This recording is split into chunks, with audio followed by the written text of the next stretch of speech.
તો આ તરફ ઊંઝામાં ઈસબગુલના વેપારીઓ દ્વારા વેપાર સંપૂર્ણ બંધ રાખવામાં આવ્યો। ઊંઝામાં બાળોજ માતાજી મંદિર ખાતે વેપારીઓનો ઠરાવ જીએસટીના અસમંજસ નહીં ઉકેલાય ત્યાં સુધી વેપાર બંધ રહેશે। ઊંઝા માર્કેટ યાર્ડમાં ઈસબગુલનો વેપાર સંપૂર્ણ બંધ રહ્યો। જીએસટીના અસમંજસના કારણે 10 દિવસથી હરાજી અટકી પડી છે। રાજસ્થાનમાં 5% અને ગુજરાતમાં 0% ટેક્સની અસમંજસથી ઈસબગુલ પકવતા ખેડૂતો પરેશાન થયા છે। રોજના કરોડો રૂપિયાનું ઈસબગુલના વેપારને મોટું નુકસાન થઈ રહ્યું છે।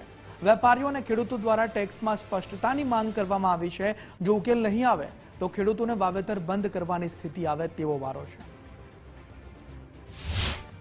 તો કે જે એડવાન્સ રૂલિંગના કારણે રાજસ્થાનમાં 5% ટેક્સ અને ગુજરાતમાં 0%નો ટેક્સ, એના કારણે જે અમારા ઈસબગુલ ઇન્ડસ્ટ્રીઝનો વેપાર અને અમે કમિશન કરતા બધા વેપારીઓનો જે વેપાર ખરાબ થઈ રહ્યો છે, એના માટે અમે અમારી બધી જ આખા બધા જ વેપારીઓની મિટિંગ અમે આજે બોલાવી, જનરલ મિટિંગ બોલાવી।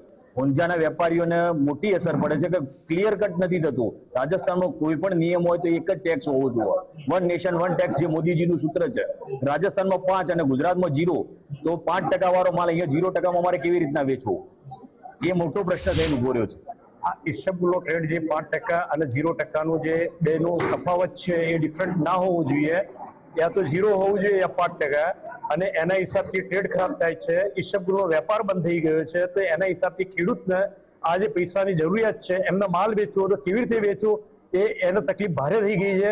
તો આ ટ્રેડ ઝડપી ક્લિયર થાય કે ભાઈ આ 5% કરવું કે 0% કરવું, ઉપરથી અમને આદેશ આપે કે લિખિતમાં કે ભાઈ આ 0% છે તો બેટર છે કે 5% છે તો બેટર છે, પણ એનો આદેશ ઝડપી આપે લિખિતમાં તે સારું છે। બદલાય છે એટલે એક સાલ છોડીને બીજા સાલ કરીએ, અને આજે અત્યારે ઈસબગુલના જે વેપારો ઊંઝાની અંદર બંધ છે તેનાથી ખેડૂત પરેશાન બહુ નારાજ છે।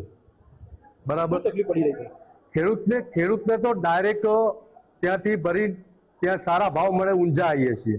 બરાબર, ઊંઝાની અંદર આવીએ એટલે ભરીને આવ્યા હોય, ત્યાંથી ભાડું ભરીને આવ્યા હોય, અહીંયા એવું હોય કે આજે બંધ છે ઈસબગુલના વેપાર, એટલે અમારે હેરાન થઈને વળી જવાનું આવવાનું। એટલે અમે ઈસબગુલ જો આવું ને આવું રહેશે ઘણા દિવસો તો ઈસબગુલ વાવેતર બંધ કરી નાખશું।